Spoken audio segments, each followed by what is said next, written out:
Gaza में एक तरफ शांति का समझौता, दूसरी तरफ सड़कों पर गोलियों की तड़तड़ाहट और मौत का सन्नाटा।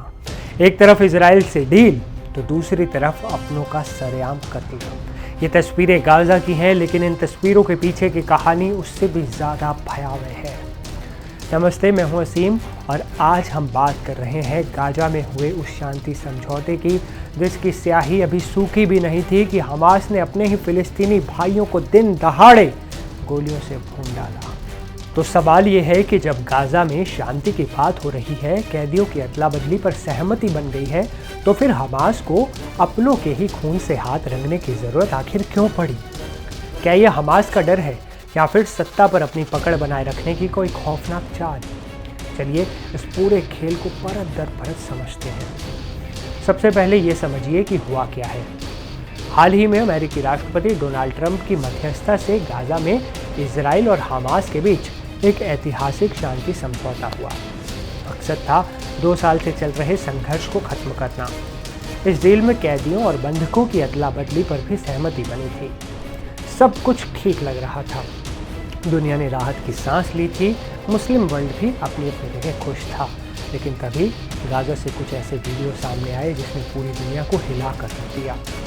इन वीडियोस में, जिन्हें कथित तौर पर हमास की ही सहम सिक्योरिटी फोर्स ने जारी किया है, कम से कम 8 फिलिस्तीनी लोगों को घुटने के बल बिठाकर गोलियों से भूनते हुए दिखाया गया। ये वीडियो इतना भयावह है, हम आपको दिखा नहीं सकते। हम विजुअल आपको दिखाने नहीं सकते हैं क्योंकि ये दिल दहला देने वाले हैं। लेकिन रिपोर्ट्स के मुताबिक वहाँ जमा भीड़ इन लोगों को कोलैबोरेटर्स यानी इजराइल का जासूस कहकर चिल्ला रहे थे और गोलियां चलने पर जश्न भी मना रहे थे। हमास से जुड़े टेलीग्राम चैनलों ने भी इसकी पुष्टि करते हुए कहा कि उन्होंने इजराइल के लिए काम करने वाले गद्दारों और जासूसों को निशाना बनाया, मौत की नींद सुला दिया। अब आते हैं सबसे बड़े सवाल पर, आखिर हमास ऐसा क्यों कर रहा है? जानकार इसके पीछे 3 बड़ी वजह बताते हैं। पहली वजह है डर और कंट्रोल।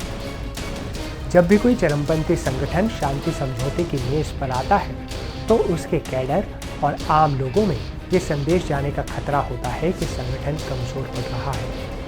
हमास इस तरह सरेआम हत्याएं करके गाजा के लोगों को एक सीधा और क्रूर संदेश दे रहा है।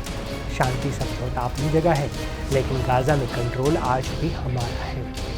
हमारे खिलाफ जाने की या इजराइल से किसी भी तरह की साठगांठ करने की सज़ा सिर्फ मौत है। ये एक तरह से असंतोष को कुचलने और अपनी ताकत का खौफनाक प्रदर्शन है। दूसरी ओर सबसे दिलचस्प वजह है अंदरूनी सत्ता का संघर्ष। रिपोर्ट्स के मुताबिक जिन लोगों को मारा गया है उनमें से कई दुगमुश कबीले के सदस्य हैं। अब ये दुगमुश कबीला कौन सा है? ये गाजा का एक बहुत बड़ा और ताकतवर परिवार है जिसका हमास के साथ लंबे समय से सत्ता को लेकर टकराव चलता आ रहा है।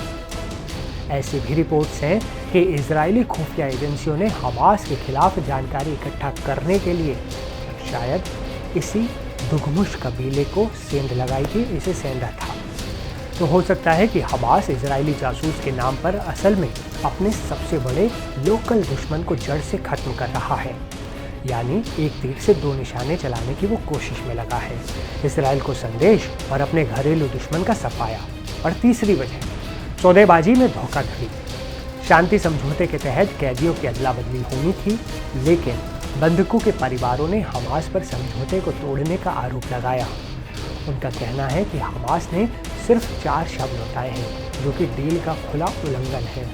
ये दिखाता है कि हमास समझौते की शर्तों को लेकर ईमानदार नहीं है और शायद इन हत्याओं के जरिए वो इजराइल और दुनिया पर एक अलग तरह का दबाव बनाने की भी कोशिश कर रहा हो। जाहिर है, बिना किसी कानूनी प्रक्रिया के इस तरह सरेआम की गई हत्याओं की चौतरफा निंदा हो रही है।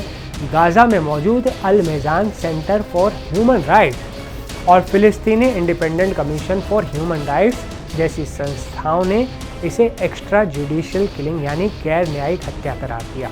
मानवाधिकार कार्यकर्ताओं ने भी इन तस्वीरों को वेरीफाई किया है और आरोप लगाया है कि सरेआम भाग खुलेआम हो रहा है। तो कुल मिलाकर गाजा की ये कहानी सिर्फ शांति और संघर्ष की नहीं है, ये कहानी है कंट्रोल की, अंदरूनी दुश्मनी की और सत्ता पर काबिज रहने के लिए किसी भी हद तक जाने की।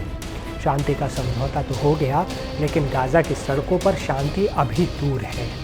आपको क्या लगता है, क्या ये हमास का डर है, अपनी कमज़ोरी छिपाने की कोशिश है, या फिर अपने सबसे बड़े दुश्मन को ख़त्म करने की एक सोची समझी साजिश?